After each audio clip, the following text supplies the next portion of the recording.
హైకోర్టులో అప్పీల్ చేశారు.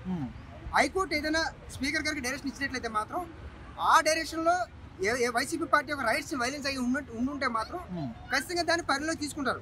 ఇంకా స్పీకర్ గారు ఏ రకమైన రిప్లై కానీ ఇటు వైసీపీ పార్టీకి కానీ అటు హైకోర్టుకి కానీ ఇవ్వలేదు. కాబట్టి ఆ కోర్టు డిసిషన్ ఏదైనా ఉంటే ఖచ్చితంగా ప్రతిపక్ష హోదా డిసిషన్ అనేది స్పీకర్ హ్యాండ్ ఓవర్లో మాత్రమే ఉంటుంది. అది పూర్తిగా వాళ్ళే సుప్రీం అక్కడ.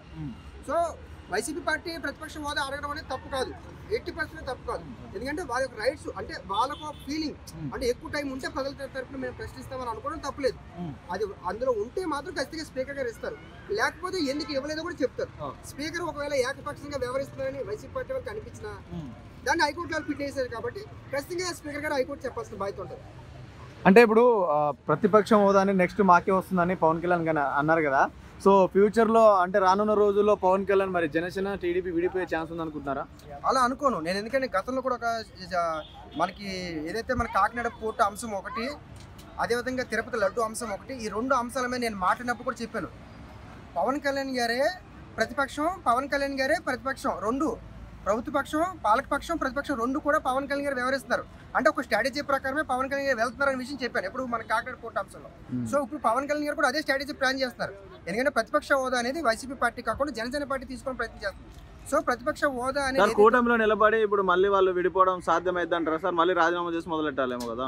అంటే రాజీనామా చేయాల్సిన అవసరం లేదు. ప్రతిపక్ష హోదా అనేది కలిసి ఉన్నప్పుడు కూడా ఇవ్వచ్చు. ఎవరికి ఎక్కువ సీట్లు ఉన్నాయో వాళ్ళకి ఇస్తారు, అంతేగాని ఆపోజిషన్ పార్టీకే ప్రతిపక్ష హోదా ఇవ్వాలని లేదు. అంటే ఇప్పుడు వాళ్ళు కూటమితో పోటీ చేశారు కదా, 3 కలిసే పోటీ చేశారు కదా, ఇప్పుడు మళ్ళీ వాళ్ళ ప్రతిపక్షం ఎట్ట అవుతారు సార్? పార్టీ వేజ్గా చూస్తుంటే సీట్లు వేసి చూస్తారు కదా. పోటీ అనేది కలిసి పోటీ చేశారు, కానీ మనకి అసెంబ్లీలోకి వచ్చినప్పుడు సీట్లు అనేది చూస్తారు. వైసీపీకి ఎన్ని సీట్లు, జనసేన పార్టీకి ఎన్ని సీట్లు, అది టీడీపీకి ఎన్ని సీట్లు అని చూస్తారు. అంటే ఇప్పుడు టీడీపీ వాళ్ళు చేసినా ఇప్పుడు జనసేన వాళ్ళు క్వశ్చన్ చేస్తారా? క్వశ్చన్ చేయాలి. అంటే ప్రతిపక్ష అవకాశం వాళ్ళకి ఇవ్వలేనప్పుడు వీళ్ళు క్వశ్చన్ చేసుకోవాలి. క్వశ్చన్ చేస్తారంటే ఇప్పుడు ఫ్యూచర్లో విడిపోతారనే కదా. ప్రతిపక్ష హోదా వచ్చిందనుకో విడిపోయినట్టే కదా మరి. అంటే ఇప్పుడు విడిపోయే అవసరం వస్తే మాత్రం ఖచ్చితంగా విడిపోతారు. ఎందుకంటే ఇప్పుడు ఆల్రెడీ మనకి కొన్న విభేదాలు అయితే మనకి లోకేష్ గారు డిప్యూటీ సీఎం అనే అంశం దగ్గర నుంచి కొంత ఉంది. అయితే ఇక్కడ కూటమిలో విభేదాలు ఉంటూ కూడా ఒక ఐక్యతని మెయింటైన్ చేస్తున్నారు. విభేదాలు ఉంటూ ఒక ఐక్యత మెయింటైన్ చేస్తున్నారు. వైసీపీకి ప్రతిపక్ష హోదా ఇవ్వకుండా అదే ప్రతిపక్ష హోదా జనసేన పార్టీ తీసుకోవాలని కూడా ఉంది.